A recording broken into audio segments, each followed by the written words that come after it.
عائشہ صاحبہ کراچی سے پوچھتی ہے سر قصیدہ بردہ شریف پڑھنا درست ہے؟ کچھ لوگ اعتراض کرتے ہیں کہ اس میں شرکی الفاظ ہیں، تو کیا فرماتے ہیں؟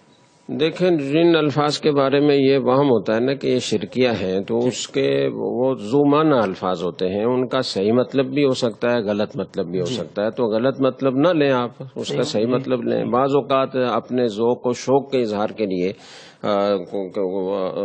شعراء جیسے کسی غائب کو خطاب کرتے ہیں، کبھی پہاڑوں کو خطاب کرتے ہیں، کبھی اپنے ہزاروں میل بیٹھے ہوئے دور محبوب کو پکارتے ہیں، تو وہ ایک ذوق کا، اپنے شوق کا، اپنی محبت کا اظہار ہوتا ہے۔ تو اس طرح کے بعد اشعار آ جاتے ہیں تو لوگ کہتے ہیں کہ اس میں شرکیہ الفاظ ہیں، اس کا غلط مطلب نہ لیا جائے تو وہ شرکیہ نہیں ہوتے۔ قصیدہ بردہ ایک معروف قصیدہ ہے اور اس کو امت کے صلحاء ہمیشہ پڑھتے آ رہے ہیں اور اس میں کوئی حرج نہیں سمجھتے۔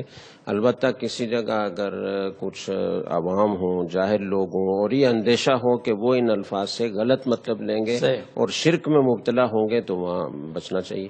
بہت شکریہ جی۔